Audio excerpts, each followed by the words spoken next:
안녕하세요. 좋은 책과 함께하는 시간, 북과의 부킹타임, 부킹의 윤군입니다. 네, 오늘은 지난 시간에 이어서 역사의 쓸모, 최태성 작가의 책이죠. 자유롭고 떳떳한 삶을 위한 22가지의 통찰, 그 두 번째 시간을 가져보도록 하겠습니다. 지난 시간에는 이제 역사에 대한 대략적인 내용, 그리고 이제 책에 있는 부분보다는 이제 제가 평소에 역사란 이 주제에 관해서 생각하고 있던 여러 가지 좀 생각의 단편들, 그리고 좀 답을 못 내렸던 예전에 좀 화두들, 그런 것들을 좀 다시 살펴보는, 뭐 제 나름으로는 뜻깊었지만 청취자 여러분들은 어떻게 들으셨을지 모를 그런 내용들을 좀 살펴봤습니다. 다시 한번 말씀드리지만 이 책에 있는 내용하고는 좀 다른 내용을 좀 많이 했고요. 뭐 지극히 제 주관적인 내용이니까 혹시 좀 안 맞으시더라도 그런가 보다 하고 좀 이해해 주셨으면 좋겠습니다. 오늘은 이제 책에서 나온 내용 중에 뭐 전반적으로 이제 저자는 좀 다산 정약용 선생을 가장 좀 존경하는 것 같아요. 뭐 어떤 주제를 얘기하든 간에 이 비슷한 얘기들이 많이 나오고요. 그 다음에 좀 사실상 천재잖아요. 조선 시대에서 뭐 가히 뭐 아주 다방면으로 최고의 지략가이자 학문, 그 다음에 행정가, 그다음에 법률가, 발명가이기도 했던 아주 다재다능 팔방미인의 사람인데 이 분을 좀 많이 고찰했던 것 같아요. 조사도 많이 하고. 그래서 이 내용을 저도 한번 제 나름대로 좀 살펴보고요. 그리고 추가로 문의 정약용이라면 이제 무로는 이제 장보고, 책에서는 좀 짧게 얘기했는데 제 나름으로 또 좀 살을 좀 붙여서 살펴보도록 하겠습니다. 이런 생각을 좀 많이 갖고 있습니다. 시대를 움직이는 사람은 누구인가? 시대를 움직이는 시대 정신의 주인공은 과연 어떤 계층인가? 왕인가? 귀족인가? 또 아니면 민초인가? 아니면 어떤 그룹인가? 한 개인인가? 이런 생각을 좀 많이 했었는데요. 이 한 시대의 뭐 영광과 이 오욕의 시절, 그리고 역사의 진보와 그에 반대되는 반동 세력, 뭐 이런 좀 두드러진 역할을 했던 이 개인들의 사상과 의지, 그리고 행동의 소산으로 이해가 되는, 다시 말해서 천재나 권력자나 어떤 영웅, 이들이 역사를 창조한다는 견해는 사실 좀 지금하고는 맞지 않는 것 같습니다. 뭐 애들 그 위인전에서는 이런 내용들이 많이 나오겠지만 굉장히 복잡다변하고요. 그 다음에 이제 시대와 역사, 그 다음에 뭐 외교 정치들과 다 맞물려 있죠. 그래서 어떤 사람이 영웅으로 불리운다면은 굉장히 많은 계층과 뭐 그룹, 그 다음에 세력에게 협력을 받은, 그리고 인정을 받은 그런 사람이라고 볼 수 있을 것입니다. 따라서 시대의 상황이 한 개인으로 인해서 표출됐다고 보는 게 더 맞는데, 이걸 단순히 한 사람의 그냥 뭐 인생 여정이라든가 그것만 보는 것은 좀 의미가 약하다고 생각을 해요. 뭐 즉 역사의 창조자이기 이전에 한 시대의 이제 상황의 그 한 산물이죠. 그 당시에 좀 이 전체 대중의 열망을 대표해서 이 사회와 사상을 변화시키는데 창조적인 능력을 발휘한 개인, 흔히 이제 영웅으로 불리우는 그들이 사실은 좀 이야기거리도 많이 있고요. 좀 재미가 있기는 합니다. 한 시대의 위인이란 즉 이제 모두의 의지를 대표하고 전파하고 이 완성하는 인간을 이제 말하는 것이라고 볼 수 있겠습니다. 그러니까 이제 그 영웅이라 불리는 사람의 행위가 시대의 원천이고 본질이라는 뭐 그런 내용이죠. 곧 자기 시대를 실현하는 것이란 얘기입니다. 이러한 영웅과 위인은 물론 이제 시대의 산물이죠. 근데 이제 그들을 외면하고서 역사를 이야기하는 것은 좀 불가능하기도 합니다. 그래서 이제 영웅에 관한 히스토리를 살펴보는 묘미도 거기에 있는 것이겠고요. 역사를 이제 위인들의 전기로 보아서는 곤란하겠지만 역사에서 이러한 위인의 지위를 완전히 뭐 박탈하는 것도 현명한 일은 아닐 것입니다. 이 민중을 역사의 주역으로 내세운 것은 이 지배자와 권력층을 중심으로 보는 이 전통의 역사를 보는 이 낡은 관점에 대한 비판, 뭐 거기에 사실 좀 의미가 있는 것일 텐데요. 이것만 바라봐서는 역사 전체를 관통하는 어떤 인사이트를 얻을 수 있다고 하기는 좀 어려울 것입니다. 이러한 영웅이나 위인들의 이 삶, 제가 뭐 전공으로 역사를 공부하는 분들에 비해서는 적다고 하겠지만 저도 좀 상당히 많은 수의 좀 책을 좀 봤다고 생각하거든요. 근데 좀 약간의 공통점이 있는 것 같습니다. 즉 어떠한 뭐 도전이나 이 시대적인 이 변화에 잘 좀 적응한, 그리고 성공적으로 좀 응전한 이 창조적 소수자들, 영웅인데요. 이 다음 도전이 이제 계속 오겠죠? 근데 앞에 것과 전혀 다른 이제 형태와 성질인데 예전에 했던 방식으로 응대하는 경우가 많습니다. 혹은 한두 번은 창조적으로 대응하더라도요. 세 번, 네 번, 아니면 혹은 이게 10번 이상 반복이 되면은 곧 예전의 그 방식으로 도돌이표적으로 대응을 하는 것이죠. 그러니까 자기가 잘하는 방식으로 시대에 대응을 하는 건데 계속 변화를 하잖아요. 그래서 시대에 따라가지 못하고 곧 도태되는, 이제 과거에 성공에 도취한 이러한 행위의 결과가 곧 죽음으로 좀 마무리가 되는 경우를 많이 봤습니다. 이 과거의 성공에 대한 도취, 뭐 일종의 교만이죠. 그래서 반드시 재앙과 파멸을 부른다는 이 교훈에서 벗어나는 케이스가 그리 많지 않은 것 같아요. 이러한 좀 자만과 교만에 빠진 소수자는 원래 그들을 빛나게 했던 그런 창조성을 좀 상실하게 되는데요. 결국 그들은 이제 창조자의 역할을 수행할 수 없게 되겠죠?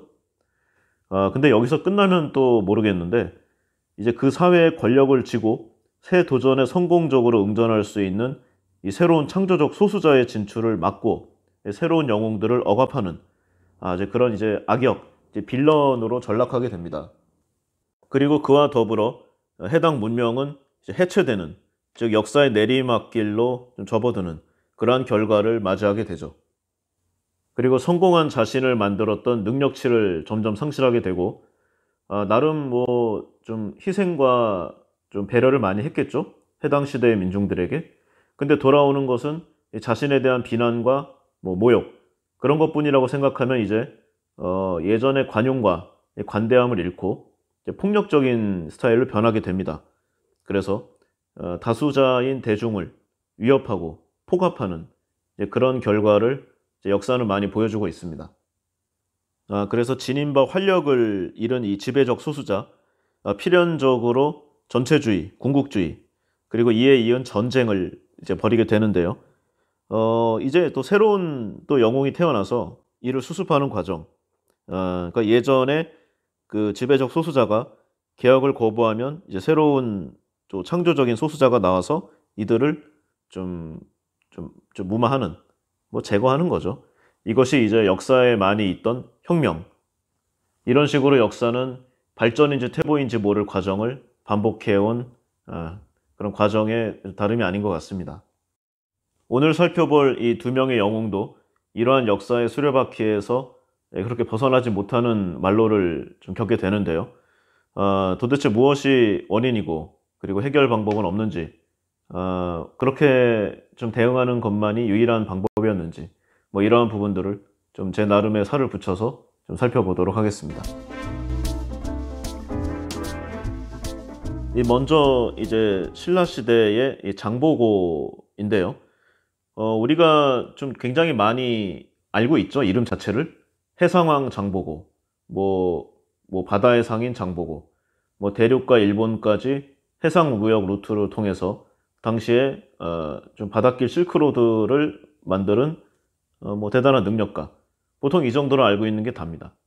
근데 뭐 어떤 생애를 겪었는지, 또 왜 그렇게 말로를 겪었는지를 정확하게 아는 분은 또 의외로 많지 않더라고요.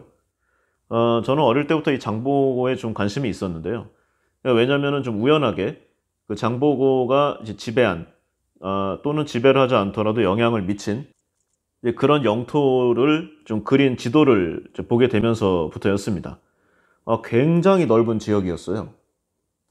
왼쪽으로는 이제 중국 대륙의 이제 산둥반도 그 서쪽부터 실크로드의 아랍 세력, 그리고 중국 신라, 그리고 오른쪽에 이제 당시 외나라, 여기까지 굉장히 광대한 영역에 걸쳐서 영향력을 행사했습니다. 뭐 지배했다고까지 하기는 좀 뭐하지만 장보고의 편지 한 장으로 해결되지 않는 일은 뭐 거의 없었다, 이런 기록들이 많이 있습니다. 근데 당시에 신라의 기록이 아니라 상대방이었던 중국이라든가 이제 일본, 뭐 당시 외나라죠. 여기에 기록이 이러한 내용들을 잘 전해주고 있습니다. 아니 그럼 이렇게 엄청난 활약을 했던 사람인데 왜 오늘날 그에 대해서 알고 있는 내용이 이렇게 적은가? 바로 여러 가지 이유가 있는데요. 한번 좀 살펴보겠습니다. 이 장보고는 이 통일신라 시대인 8세기 말에 지금의 이제 완도 부근의 한 섬에서 좀 굉장히 미천한 신분으로 태어났습니다. 그리고 이제 9세기 초에 당시 세계의 중심이었던 당나라로 건너가서 좀 굉장히 싸움을 잘했다고 해요. 기골이 장대하고. 그래서 발군의 재능을 발휘한 장보고는 당시에 당나라군 무령군의 군중 소장이라는 신라는 물론 외국인은 좀처럼 오를 수 없는 큰 지위에 오르게 됩니다. 지금으로 보면은 이제 한 연대장 정도 보면 되는데요. 정규군만 1000명의 군사를 거느린 현역 장수였습니다. 그런데 이제 좀 한계가 어느 정도 있었죠. 외국인으로서 뭐 전쟁이 있는 것도 아니고 이런 평화적인 시기에 이 군에서 더 이상 출세하기 어렵다는 사실을 알게 된 장보고는 곧 군을 떠나고요. 이제 당시에 당나라에 있는 신라인 자치기구인 신라소 그리고 신라방 이쪽에 이제 행정 책임자로서 역할을 수행하게 됩니다. 이 장보고는 이 신라소의 책임자로서 이국 땅에서 천시받는 이 제당 신라인의 권익과 복지를 위해 힘썼는데요. 이 발군의 역량을 발휘해서 당시 신라인들의 무역과 유통업에 큰 편의를 제공했고 신라 왕실에도 좀 한미천 두둑히 챙겨주는 예, 그런 좀 운영의 묘를 잘 발휘했다고 합니다. 그래서 이제 왕의 총애를 받았는데요. 신라의 흥덕왕 때 이 장보고는 이 그 신라의 양민을 노예로 매매하는 이 해적들의 그 상황을 보고요. 굉장히 분노했다고 합니다. 그래서 이를 좀 본질적으로 근절하기 위해 신라로 귀국을 했고요. 좀 원래 이름이 널리 알려져 있었다고 해요. 당나라에서 그 장군을 좀 지낸 경력도 있고 혁혁한 좀 공을 세웠으며 이 제당 신라인의 사회를 결속시켰던 이 장보고의 공을 잘 알고 있었던 거죠. 신라 조정도. 그래서 그 흔쾌히 병사 1만의 그 병력을 내주고 적절한 장소에 이제 군진을 설치한 다음에 전반적인 업무를 처리하라 이렇게 명령을 내리고 장보고를 청해진 대사로 임명하게 됩니다. 이 완도 앞바다가 그 좀 배경인데요. 좀 지리적인 이점이 많이 있었다고 합니다. 이 다도해의 암초 그리고 밀물과 썰물의 변화가 아주 급격했고 육지와 부딪혀 소용돌이치는 뭐 해류 그리고 계절에 따라 바뀌는 해풍 등으로 아주 좀 천연적인 변화가 많은 좀 요새죠, 요새. 그래서 여기에 좀 진을 치고 해상왕으로 등극하는 그런 전초를 마련하게 됩니다. 근데 역사에는 항상 과장이 있기 마련이죠. 1만 명의 병사가 과연 있었을까? 뭐 좀 믿을 수가 없습니다. 왜냐하면은 당시 신라 때 신라를 굉장히 괴롭혔던 이 서남의 지방에 이제 수달이라는 해적이 동원한 사병이 약 500명. 그리고 신라 출신으로 그 일본을 뒤집어 놓았던 이 현춘의 이 신라구 외적 함대 2,500명. 뭐 당시 신라뿐만이 아니라 외나라까지도 들썩일 정도의 이 군세였다고 하는데 3,000명도 안 되는 수준이잖아요. 게다가 조선을 건국한 태조 이성계 왕이 되기 전에 그 가별초라는 사병 집단을 거느리고 있었죠. 근데 이 수가 정예가 1,000명 그리고 약간의 좀 임시병이라던가 이런 사람들까지 다 합쳐봐야 2,000명 정도였다고 합니다. 심지어는 이 그 삼국시대 다음에 후고구려 시기가 있잖아요. 그때 이 후고구려군의 나주 공략 시에 총 병력이 2,500명 그리고 후백제군의 나주 탈환전 시 병력이 3,000명. 그러니까 우리나라 정말 무력이 형편없었습니다. 역사에 나오는 내용 좀 대부분 좀 몇 배 이상 뻥튀기가 된 거고요. 기본적으로 굉장히 허약한 나라임에 분명했어요. 뭐 객관적인 사실만 보더라도 뭐 반만년 역사라고 하지만 뭐 그것도 정확히 믿을 수는 없지만 5,000년 역사를 통틀어서 최강 국력은 지금이 최강이 아닌가 하는 생각을 합니다. 역사에서 과연 뭐 배울 게 있는가? 물론 뭐 그러면 뭐 힘이 없으면 배울 게 없는가라고 하면 할 말이 없지만 어쨌든 간에 그렇게까지 뭐 아주 자랑스럽거나 뭐 큰 뭐 만족감이나 자존심을 좀 세워주는 그런 내용은 좀 안타깝게도 잘 안 보입니다. 아쉬운 일이에요. 이 어쨌든 간에 이 청해진 대사에 임명되게 된 장보고는 이 해적을 소탕하고 이 국가 간의 무역을 장려하였으며 이 동북아 해상을 사실상 지배했습니다.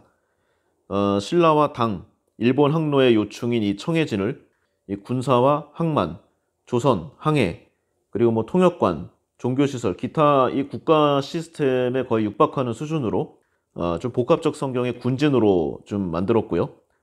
또 신라 정부로부터도 사실상 독립적 행정과 경영 체제를 유지하는 승인을 받아냈습니다. 뭐 절반은 협박이었겠지만요. 어쨌든 간에 이러한 까닭에 청해진은 점차 동북아 교육의 중심지로 발전을 했고요. 좀 마지막에는 좀 일본과 당나라는 물론이고 저 멀리 아라비아와 페르시아 상인까지 드나들었다고 합니다. 뭐 기록에 많이 남아 있어요. 교역량도 많았고. 오늘날로 비유를 하자면요. 청해진은 군, 산, 상업 이런 복합체적 종합 상사라고도 불리우는데 부족함이 없다고 할 것입니다. 이러한 내용을 들으면은요. 약간 역사가 후퇴할 수도 있다는 생각을 해요.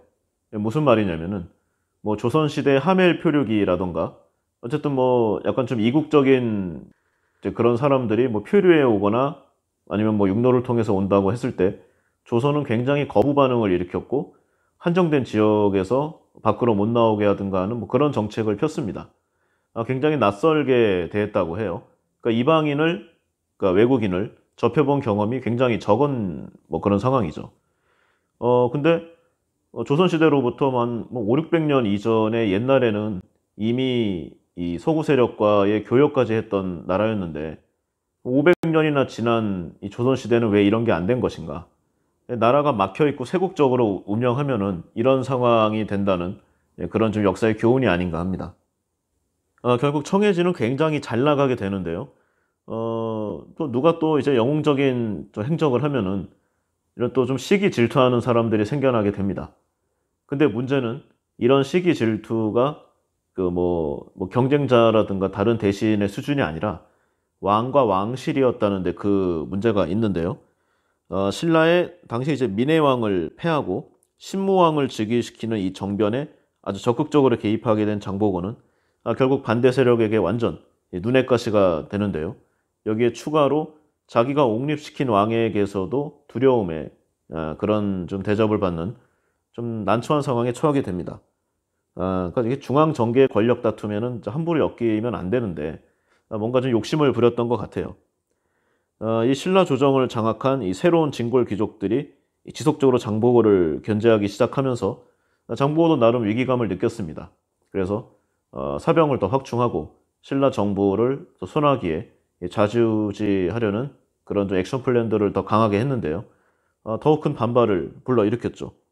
마침내 장보고를 제거하기로 결정한 신라 조정은 장보고의 옛 부하 염장을 시켜서 장보고를 암살하게 됩니다. 그 결과로 장보고가 죽은 지 10년 안에 청해진은 해체가 되었고요. 어렵게 만든 그의 해상왕국은 소멸되었습니다. 뿐만 아니라 신라가 갖고 있던 당나라 페르시아 그리고 외국까지 좀 아우르는 이러한 해상 루트도 다 소멸되게 되죠. 이렇게 허망한 장보고의 죽음 이후 국력은 결국 급전직하에서 떨어지게 되었고 이러한 동아시아 해상의 패권은 송나라 상인들과 아라비아 상인들에게 넘겨주고 맙니다. 우리나라 지도를 보면 삼면이 막혀 있잖아요.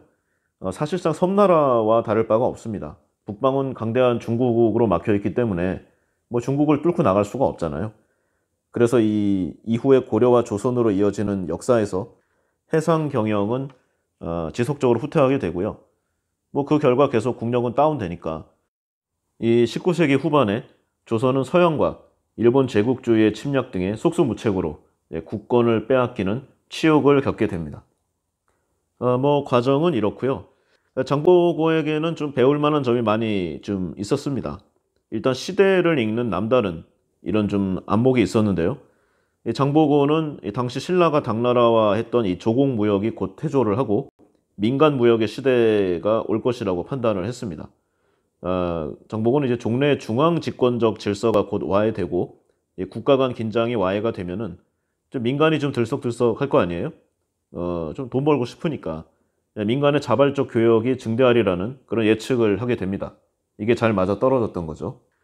그러한 인식에 이 젊은 날에부터 당나라로 가서 군대 요직을 차지했던 이런 그의 좀 용감한 그런 품성, 이런 것들이 잘 어우러져서요. 당시 중국의 양주 지방에서부터 일본의 하카다까지 이 섬과 대륙으로 둘러싸인 동북아를 하나의 집단, 하나의 세계로 바라보는 웅대한 스케일의 해양 지향적 사고를 가질 수 있게 된 것입니다. 또 굉장히 국제적 감각의 리더십을 소유했다고 할 수 있는데요. 민간과 군을 합쳐서 1만이 넘는, 또 그 가족까지 하면 더 엄청나죠? 이러한 해상 왕국이 국가도 아닌데 질서를 유지하면서 그 기능을 제대로 발휘했던 것은 당연히 그 리더였던 장보고의 탁월함에 기인한다고 할 수 있을 것입니다. 이 젊어서부터 좀 해외에 나가서 성공한 장보고, 이 상이한 여러 문화와 이 국경을 망라하는 이 글로벌 네트워크의 지휘자로서 아주 큰 포용력을 갖고 있었는데요. 그러니까 이제 본인이 겪어봤으니까 차별도 많이 당했을 거 아니에요. 이 국가별 문화적 이러한 차이를 잘 인정할 줄 알았고, 다양한 인재를 거느리는 넓은 도량을 지니고 있었을 것입니다. 또한 테크니컬에도 많이 좀 관심을 기울여서 조선술이라든가 항해술, 통역, 그다음에 각종 과학이라든가 세법, 이런 좀 청해진에서 독립적으로 활동하기 위해서 요구되는 기능을 좀 익히기 위해 인적 자원을 굉장히 다양한 루트로 조달했음을 확인할 수 있습니다. 그러니까 오늘날로 말하면 인재 아웃소싱인데요. 굉장히 좀 크고 넓은 국제적 감각의 리더십을 소유했음을 짐작할 수 있습니다. 이러한 큰 세력을 만드는 것도 어렵지만 유지하는 게 더욱 난관인데요. 어떻게 이게 가능했느냐? 첫 번째는 당연히 군사력이죠. 힘이 있어야 됩니다. 이 1만의 정규군, 그리고 여차할 때 동원할 수 있는 좀 다량의 예비군. 당시로서는 좀 영해라는 의식조차 희박했죠. 땅도 깃발 꽂는 사람이 임자인데 바다는 더 말할 나위 없잖아요. 이런 시절에도 장보고는 강력한 군사력을 기반으로 영해를 확보하고 해상 교역을 주도했습니다. 또한 좀 막강한 조선술을 좀 익혔는데요. 이 바다를 향한 이 마음은 마인드만 갖고는 안 되겠죠. 당연히 좀 배를 운영하는, 물길을 잘 보고 시류를 좀 확인하는 그런 능력이 필수인데요. 장보고 이전에 신라인들이 벌써 이걸 많이 해놨다고 합니다. 그 결과 이 당시 신라 선박 제조 기술과 그 조선술은 멀리 일본에까지 그 우수성이 알려질 정도였는데요. 일본의 민간인과 이 국가 사절들은 이 대외 교류에 장보고 희하의 배들을 이용하곤 했습니다. 당시 신라의 조선술의 우수성을 보여주는 자료들이죠. 조선술이 발달하면은 보통 비례해서 항해술도 발전하니까 서해 연안이라든가 오늘날의 대한해협의 물길들을 모두 집 앞마당처럼 알고 있던 신라인들과 범신라인들을 잘 조합해서 장보고는 결국 이런 막강한 세력으로 만들어내게 됩니다. 또 아까 잠깐 얘기했지만 이 조공무역이 대부분이었던 이 시기에 이 민간 교역을 도입해서 활성화시킴으로써 이 새로운 교역 형태를 창출해냈는데요. 이 새로운 산업이 형성되는 초기 단계에서 이 주도권을 잡고 선발자의 이점을 극대화시켜 나간 것이었습니다. 어떤 분야든 처음 진출해서 성공하면 다 쓸어 담을 수 있는 거잖아요. 예, 대단한 결정이었습니다. 이런 무역 업무뿐만 아니라 이 정부 간 무역의 대행, 그리고 삼국 정부의 공식 사절 안내, 여객 운송, 지나가는 선박 건조와 수리, 통역과 선원들의 제공, 종교와 문화 지원, 그리고 이제 삼국 무역도 많이 했고요. 국제적 교역지답게 다양한 품목을 취급했으며 일부에는 신용 거래 방식까지 도입하는 현대의 기준으로 보아도 아주 획기적이고 미래지향적인 그러한 내용들로 가득합니다. 이렇게 장보고가 그 민간 교역의 신기원을 열고 청해진을 이렇게 우수한 조직체로 만들게 된 성공의 원인은 이 고정관념에 사로잡히지 않은 탓이 큰데요. 당시의 신라 사회에는 이제 슬슬 썩어가고 있는 시기였죠. 이 골품제라는 신분제도, 이 부모가 누군가에 따라서 나의 신분이 결정되는 이러한 제도에서 자유로웠던 이 장보고는 청해진의 설치와 이 민간 교역 과정에서 끝없이 이 새로운 가능성에 도전을 하게 됩니다. 그래서 남들이 미처 보지 못한 가능성을 정확히 읽고 이를 두려움 없이 실천하는 뭐 일종의 오늘날의 기업가 정신으로 봐도 무방할 정도인데요. 지금 우리나라 경제가 여러모로 어렵죠. 우리나라뿐만이 아니라 세계가 다 어렵습니다.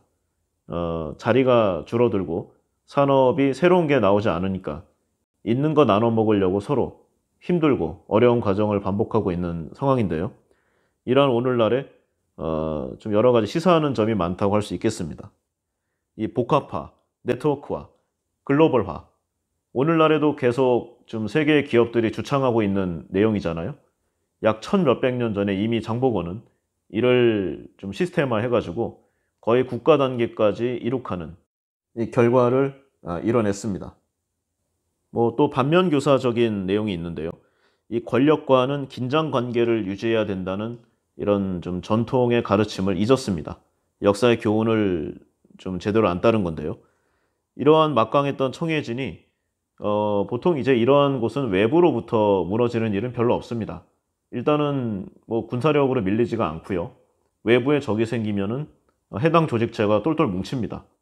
그렇기 때문에 보통은 내부에서 무너지기 마련인데요. 청해진의 갑작스러운 종말, 이 장보고가 중앙의 권력 다툼에 휘말렸기 때문이죠. 오늘날로 치면은 그는 이제 기업인으로서 넘지 말아야 할 선을 이제 넘었다고 할 수 있는 것입니다. 이 역사의 전체 뭐 고금을 막론하고 이 정치 권력은 성공한 기업가가 참 빠지기 쉬운 함정인데요. 이 권력이 주는 이 마약과도 같은 이 카타르시스가 참 대단하다고 합니다. 내 말 한마디로 뭐 수백 수천 명이 일사불란하게 움직이고 나의 말이 곧 법이고 세상 모든 것이 내 뜻대로 움직일 때 개인이 느끼는 감정과 쾌감이 굉장히 엄청나다고 합니다. 이거를 한번 맛보면 잊을 수가 없는 거죠. 그래서 모름지기 스스로를 경계하고 조심하고 살아있는 권력과는 적절한 거리를 유지해야 하는데 그러니까 한마디로 너무 멀지도 너무 가깝지도 않은 그 관계를 유지하는 데 실패했던 것이죠. 아마도 당시 당나라에서 좀 외국에 그것도 신라라는 이제 작은 나라의 출신으로 무령군 소장으로 오를 때의 장보고였다면은 분명히 신라 정부와의 이 관계를 잘 유지했을 것입니다. 그러나 청해진에서의 성공 그리고 자신이 곧 청해진의 왕이라는 생각에 이러한 예전의 자신의 능력과 자신의 마음가짐을 잊었던 것이죠. 그래서 곧 새로운 세력에게 대체됐던 것입니다. 해상왕 장보고가 우리에게 주는 교훈은 오히려 이 점에 있다고 할 수도 있을 것입니다.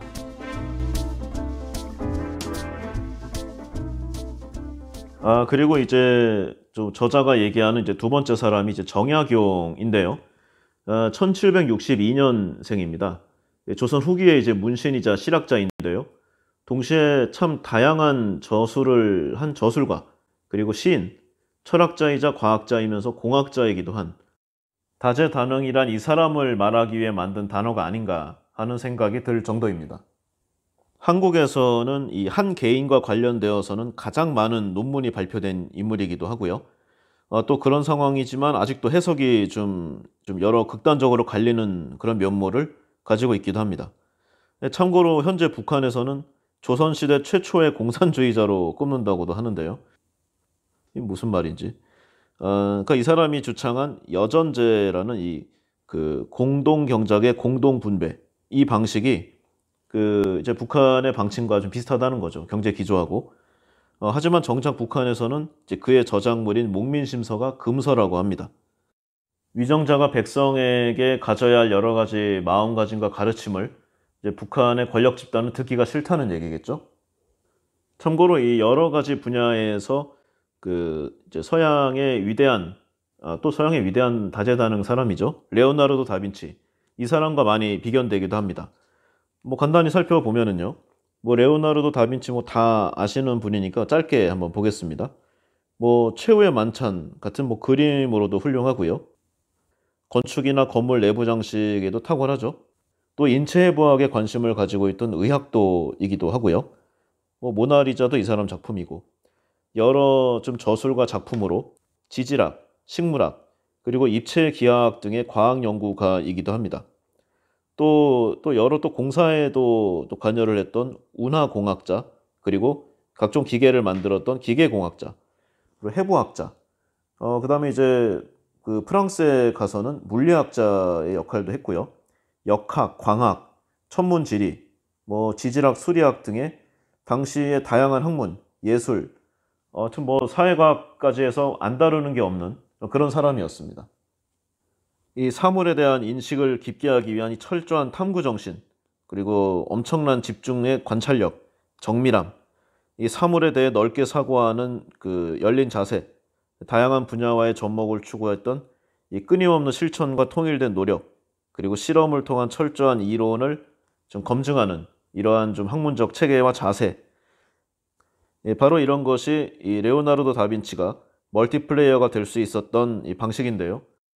이 르네상스 시대에 레오나르도 다빈치가 있었다면 18세기 조선 시대에는 바로 이 다산 정약용 선생이 있다고 할 것입니다.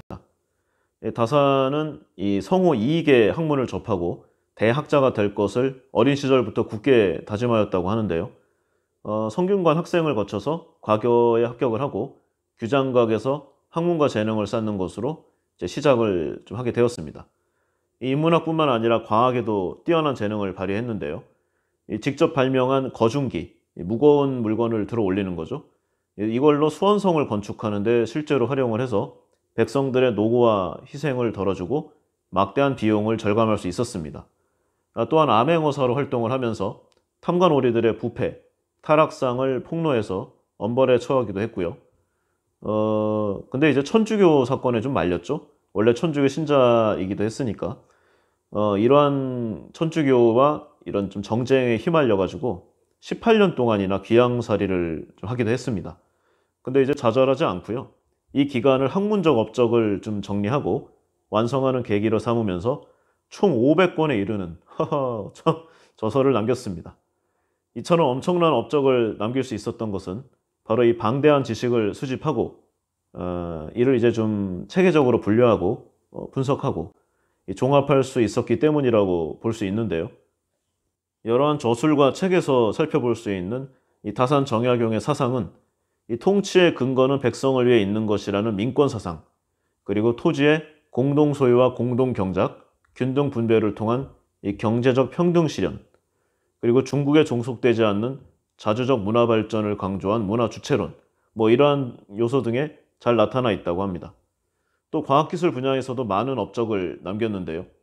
이 자전하는 둥근 지구에 대한 이 과학적 사실을 인식하고 중국이 세계의 중심이라는 이 왜곡된 종래의 세계관을 부정하였습니다. 또한 서양의 근대 기술 문명을 받아들일 것을 역설했고 부국강병 및 백성들의 여러 이용 후생, 그리고 여기에 직결되는 농업기술, 방직기술, 또 군사와 의료기술의 혁신을 중요시하고 강조했습니다. 성을 쌓는 축성이라든가 총포, 병기에 대한 지식과 기술을 습득하고 저술로 남겼고요. 종두법을 우리나라에서 처음으로 연구하기도 했습니다. 이와 같이 다산은 이 어려운 여건 속에서도 이 철저한 자기관리를 통해서 학문의 깊이를 더해갔고 실용적인 분야를 넓혀갔으며 백성에게 도움을 줄 수 있는 매우 현실적이면서 실천적인 학문을 완성해 나갔던 것이죠. 그러나 영웅들이 대부분 그러하듯이 좌우를 둘러보지 않고 너무 일직선으로 달려가는 면이 있습니다. 그래서 과감한 조언과 좀 때로는 시대를 너무 앞서간 내용들을 좀 설파했기에 안티 세력이 많았고요. 결국은 정조의 암살과 함께 역사에서 사라지게 됩니다. 참으로 안타까운 일이 아닐 수가 없죠. 이 대표적인 저술로 보면은 먼저 경세유표가 있는데요. 이 관제와 군연제, 뭐 전제나 부역, 뭐 군 관련, 뭐 선법, 기타 이 국가 경영에 관한 일체의 제도 법규에 대해서 좀 준칙이 될 만한 것을 좀 정리한 그런 책입니다. 그러니까 국가 행정에 관한 좀 교범이죠. 그 다음에 마과 회통, 조금 전에 말한 이 종두법 등에 대해 다룬 의학서입니다. 엄밀하게는 뭐 홍역에 대한 연구를 다룬 의학서라고 하는데 이 책의 부록으로 당시에 실학자 박제가와 같이 연구했던 종두법이 비교적 상세하게 수록되어 있다고 합니다. 이 뒤에는 이 자식들을 천연두로 잃은 안타까움이 서려 있기도 좀 하다고 하네요. 정약용 본인 역시 어릴 적에 천연두를 앓다가 당시 천연두 치료로 이름이 높았던 그 당시 학자 이연길의 치료로 구사일생으로 살아났던 과거가 있다고 합니다. 그리고 흠흠신서란 책이 있는데요. 당시에 이제 지방에 이제 관리로 재직을 할 때 이제 실제로 좀 수사했던 사건들을 바탕으로 좀 판결과 형벌 그리고 치욕에 대한 이 규범을 정리한 책이라고 합니다. 이 사람의 생명에 관한 일을 절대로 가벼이 처리하지 않도록 유의할 점들을 좀 적어놨다고 하네요. 그리고 아방강역고, 보통 우리 왜 어릴 적에 왜 학교에서 시험을 칠 때 이 책 이름을 많이 좀 외웠었죠. 이 지리서인데요.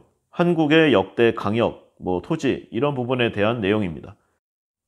그리고 그 유명한 목민심서가 있죠. 뭐 너무나 잘 아실 겁니다. 이 백성을 다스리는 이 지방의 목민관, 그러니까 수령이죠.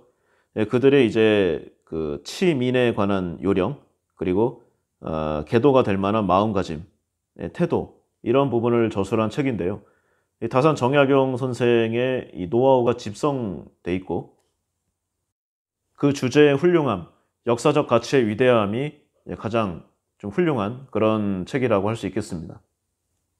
이렇게 저자가 좀 대표적으로 얘기하는 두 명의 역사적 영웅, 위인의 지금 이야기를 살펴봤습니다. 뭐 이분들 말고도 뭐 정도전이라든가 김육, 뭐 이회영, 박상진 이런 좀 다양한 사람들의 삶을 좀 살펴보고 여기서 좀 유추해내거나 좀 얻을 수 있는 역사적 교훈을 좀 알아보는데 저자는 많은 페이지를 할애하고 있습니다. 근데 이것도 뭐 지극히 제 개인적인 생각인데요. 역사적으로 이름을 떨친 사람들, 굉장히 좀 오늘날로 표현하면 드라마틱한 인생을 살았다고 할 수 있는데요. 대부분 말로가 그다지 좋지 않았습니다. 뭐 좀 비참한 말로를 겪지 않으면 영웅이 아닌 것처럼 생각될 정도로 좀 잘 먹고 잘 사는 사람들의 이야기는 없고요.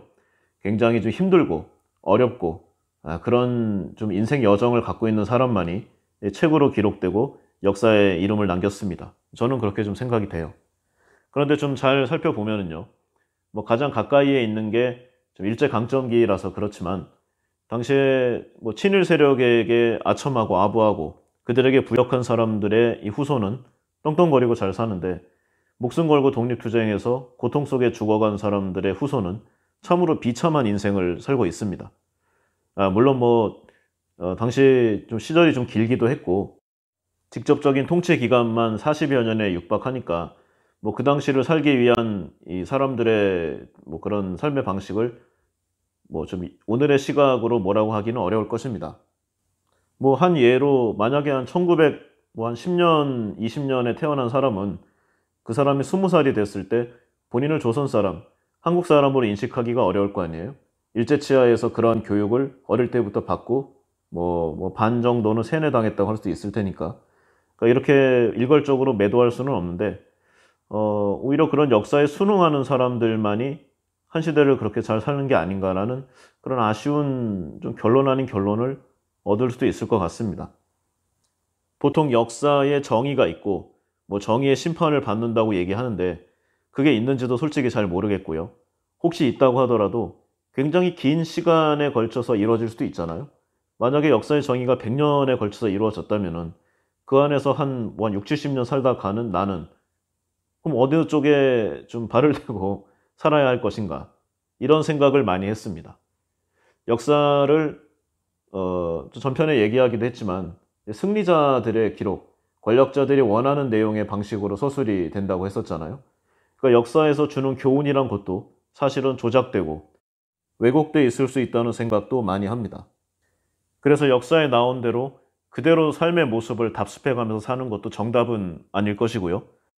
다만 먼저 세상을 살아갔던 사람들의 인생 궤적과 나 스스로의 의지와 스스로의 머리로 생각하는 그러한 자세가 만났을 때 바로 쓸모없어 보이는 이 역사로서의 가치가 우리의 삶에 잘 적응되리라 그런 생각입니다. 따지고 보면 인류의 역사에서 정의롭고 고매한 이념을 지향한 개인이나 집단이 늘 승리한 것은 아니었습니다. 아니 어쩌면 그런 경우는 매우 드물었다고 할 수 있죠. 그러나 거듭된 실패와 이 좌절은 결정적이고도 궁극적인 이런 인생의 승리의 밑거름이 되어서 계속 밀어 올려서 역사의 진보를 재촉하여 왔던 것도 사실입니다. 길거나 짧거나 기간은 다르겠지만 또 그 과정도 다르겠지만 우리는 결국 한 번 살다가 돌아가는 그런 인생을 살고 있습니다. 어떻게 살 것인가? 시류를 쫓아서 올바르지 않다고 생각되는, 맞지 않다고 여겨지는 것들을 따라서 부귀영화와 입신양명을 위해서 살아갈 것인가? 아니면 당장의 손해가 보이기는 하지만 스스로의 떳떳함과 자긍심을 지키는 방향으로 멋지게 살다 갈 것인가? 어떤 쪽을 선택하든 간에 그 선택의 지표와 근거 자료를 제공해주는 이 역사의 쓸모는 바로 그런 곳에 있다고 할 것입니다. 예, 오늘은 여기까지 하겠습니다. 좋아요와 구독 버튼 꼭 부탁드릴게요. 네, 감사합니다.